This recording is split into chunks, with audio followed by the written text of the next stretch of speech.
Olá, família, graça e paz, tudo bem? Dando seguimento ao nosso plano de leitura da semana do livro de Hebreus. E hoje a nossa leitura é Hebreus capítulo 7, capítulo 8 e capítulo 9.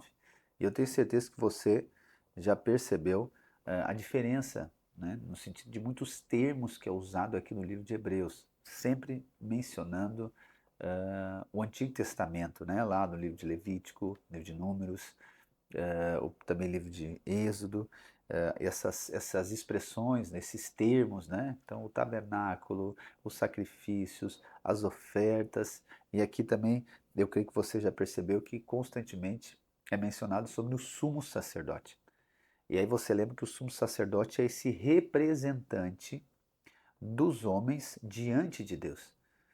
Então, a pessoa para ter agora acesso a Deus era via sumo sacerdote.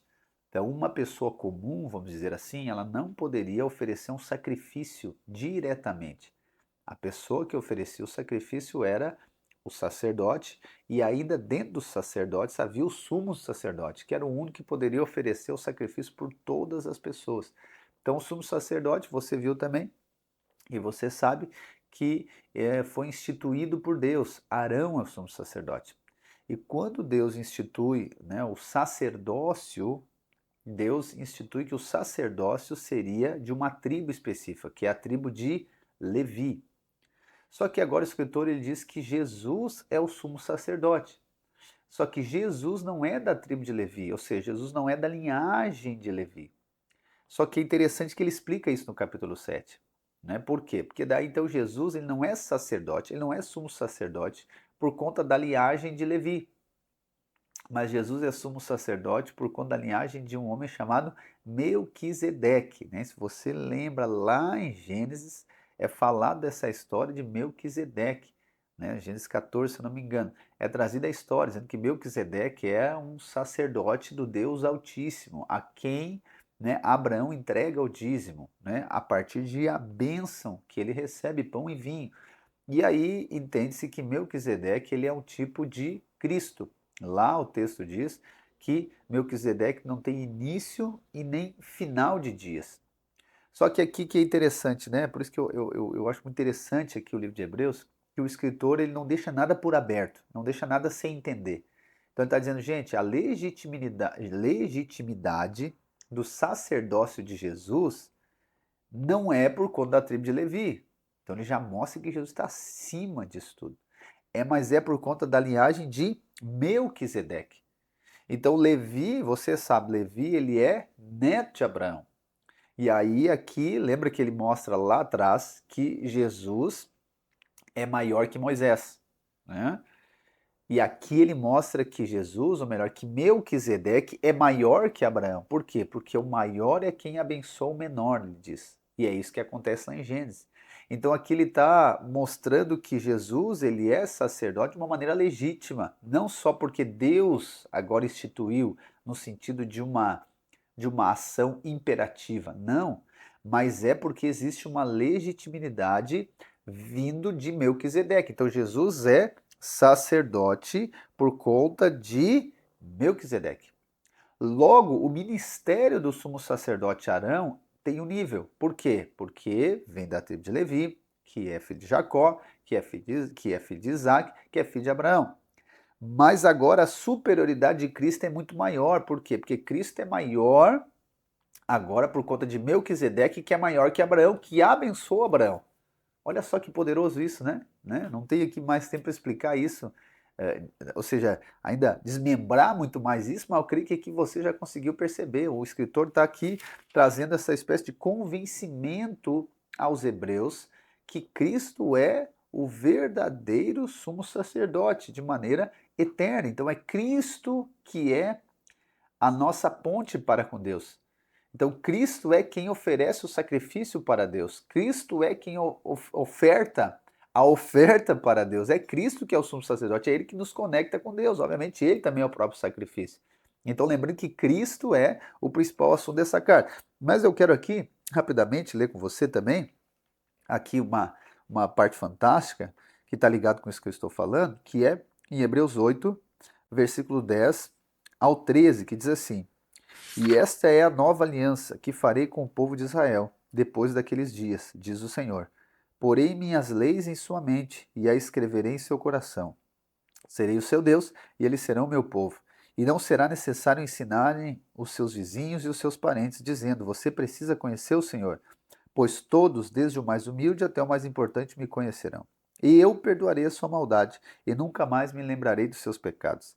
Quando Deus fala de uma nova aliança, significa que tornou obsoleta a aliança anterior, e aquilo que se torna obsoleto, antiquado, logo desaparece. Então, olha só, o sumo sacerdote, ele foi instituído por conta de uma aliança. Então, Arão aqui está falando da antiga aliança. Cristo está falando da nova aliança. Então, mudou o sacerdócio, mudou a aliança. Entendeu? Não tem como mudar o sacerdócio, ou seja, a linhagem, né? Aqui. Não tem como mudar a linhagem e não mudar a aliança. E isso aqui, gente, meu Deus, como eu gostaria de mais uns minutinhos aqui. Mas é fantástico. Então, o sinal, olha só que poderoso.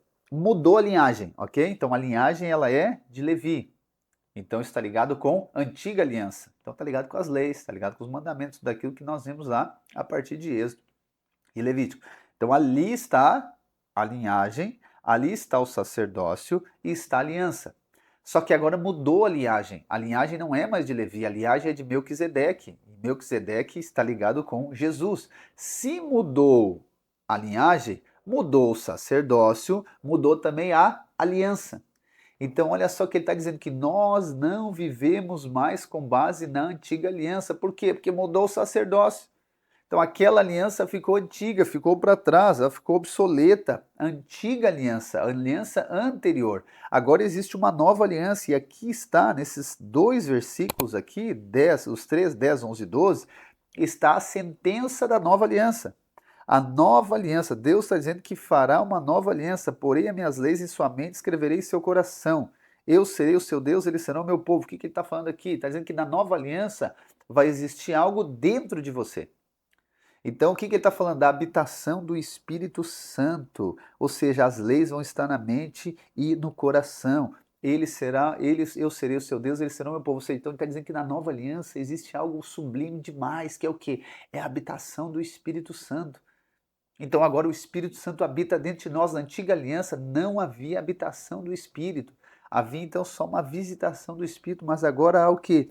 Há uma habitação a ponto de não ser necessário ensinar, porque é o Espírito quem vai fazer. Então ele está dizendo aqui de uma força natural, não é necessário alguém ficar vigiando o outro a partir de uma lei. Não, por quê? Porque é o Espírito que vai o Espírito que vai revelar. Então todos têm acesso a Deus agora. Olha só o que esse sumo sacerdote faça.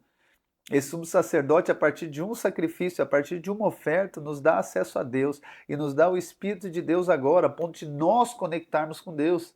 Além de não precisar mais sacrifício para ser aceito, agora nós temos um novo e vivo caminho, né, para relacionamento. Então não é necessário uma lei agora para conduzir as pessoas, não é necessário os rituais para conduzir ninguém, nem para ser conduzido e nem para conduzir ninguém, não. Agora está ligado com um relacionamento com Deus por intermédio do Espírito Santo. E aí o fechamento dessa sentença da nova aliança é o quê? Eu perdoarei a sua maldade, nunca mais me lembrarei dos seus pecados. Ou seja, perdoado de uma vez para sempre. Por quê? Por conta do sacrifício perfeito.